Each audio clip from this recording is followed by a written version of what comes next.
समस्त को शुभ संध्या। स्वाधीनता दिवस हार्दिक अभिनंदन और शुभेच्छा।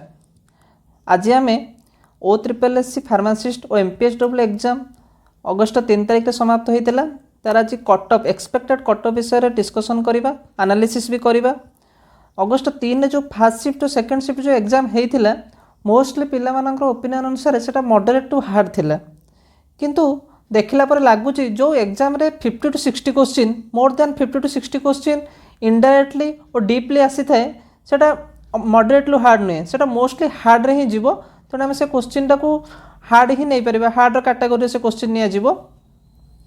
बहुत पिला माने से एग्जाम पर बहुत प्रिपरेशन भी करथिले, एग्जाम पूर्व मासे 2 मास प्राइवेट चाकरी छाड़ी की भी प्रिपरेशन करिसंती। आ से एग्जाम खराब होगा पर बहुत जन बहुत डिप्रेशन को जाइसंती। बहुत जन तांकर पर्सनल मेसेज भी मत करसंती, बहुत डिप्रेशन रे अछन। तेणु सेमिति आमे हबानी। प्रिपरेशन प्रस्तुति गोटे कंटिन्यूअस प्रोसेस। आज नहले काली आमे जदि प्रिपरेशन जारी रखिबा तो आज नहले काली निश्चित सफलता पाइबा। आगामी दिन में फार्मासी ऑफिसर और MPSW मेल एग्जाम आहरी अनेक गुड़े पोस्ट बाहर यह सुनिश्चित। तेणु समस्ते निजर प्रस्तुति जारी रखुँ। आम जो आज एक्सपेक्टेड कटअफ एनालिसिस करिचु एटा प्योरली पिलामानक ओपिनियन को बेस करिचु।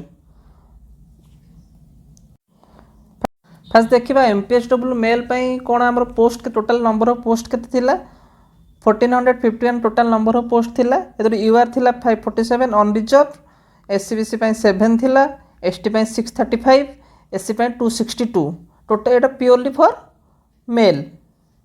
नेक्स्ट देखिए फार्मासिस्ट फास्ट 1002 पोस्ट बाहर थिला, किंतु पर टेक्निकल कैडर स्ट्रक्चर सेटा पोस्ट कमी जाइथिला। Total number of post 206। UR male थिला, मेल 7 थिला, वुमेन 19। ST रो मेल थिला 89, वुमेन 50। SC रो थिला 16, वुमेन थिला 22। SCBC मेल रो थिला गोटे, वुमेन थिला 2टा।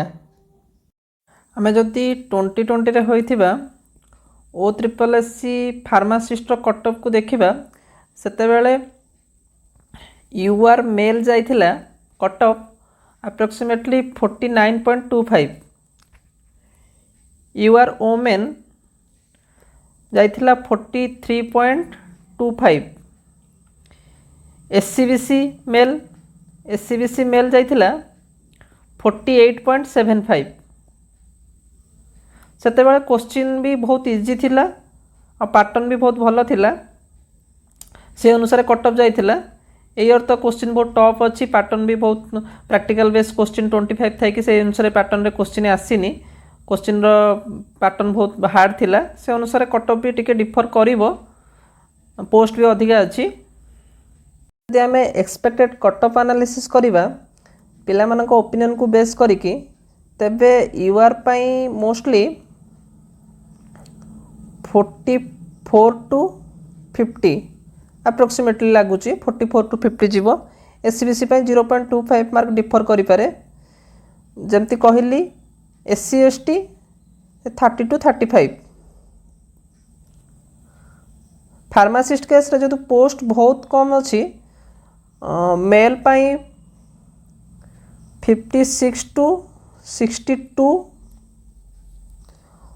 Women 52 to 58।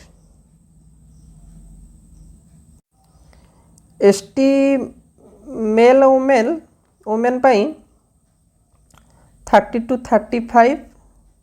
SC 32 to 38। Expected cutoff एटा प्योरली पिला मानको ओपिनियन उपर बेस करे, जेते पर्यंत हमर आंसर की पब्लिश हेइनी। तेणु आम आकुरेट की अप्रोक्सीमेटली कटअफ कहि पारनु, पिला मानको ओपिनियन को बेस करी करिचु। आउ थरे आंसर शीट पब्लिश हैला परे आ गोटे क्लियर इमेज आम पाखु आसी परिबो कटअफ रिगार्डिंग। तेणु समस्ते आगामी दिन में बहुत सारा पोस्ट बाहर, तेणु समस्ते निजर प्रिपरेशन को कंटिन्यू रखंतु। Thank you.